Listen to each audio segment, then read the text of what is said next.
Well, welcome back to Inside. We are with Aging and In-Home Services of Northeast Indiana. We're with Katie and Keith, and we're talking about advanced care planning. Specifically right now, let's talk about that health care representative, the person that's kind of going to advocate for you if you can't.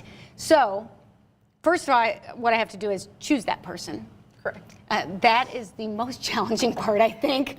How do I make that choice? How do I choose, Keith? Can you help me do that? Many times you might have somebody in the family who has a medical background and actually speaks the language.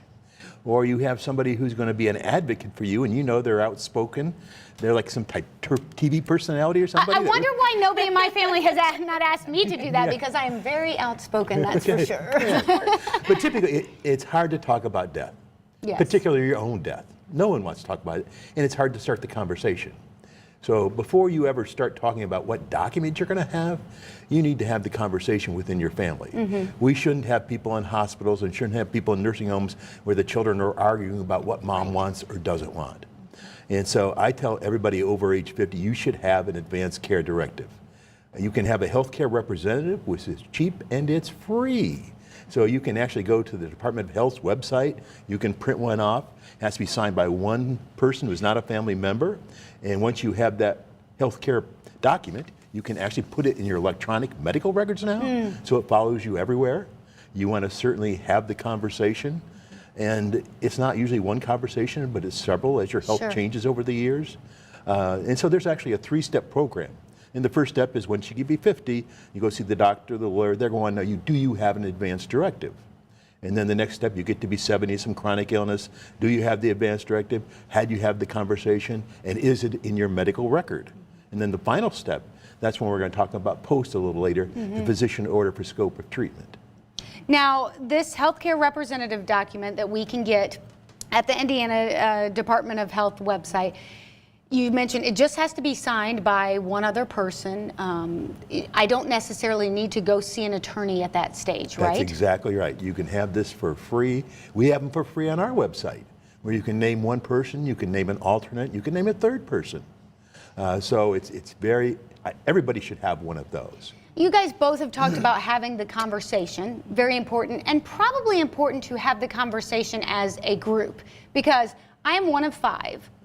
If my mother has a conversation with me, and then she has a conversation with Heather, and then she has a conversation with Kim, and then Matt, and then Michael, I'm going to guarantee that it's not the same conversation with all of us. And that's where it can be kind of like the telephone game. That's right. Absolutely. Absolutely. You have to be careful inviting Katie for Thanksgiving dinner.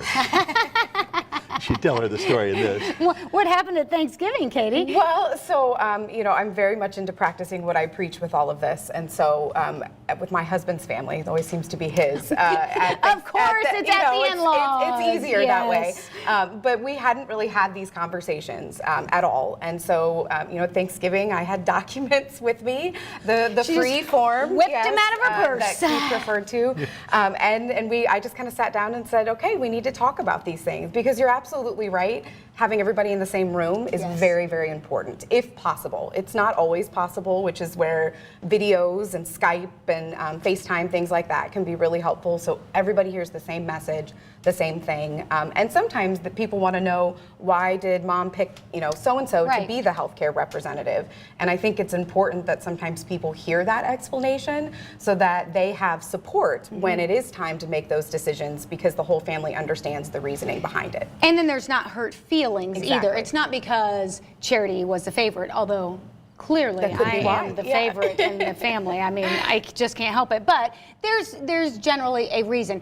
Listen, I think maybe I should invite Katie over for Thanksgiving, because then she can bring it up, she can bring the paperwork, and I am in the clear. And she's very good at doing that. That's it. You mentioned that whole outspoken thing. Yes.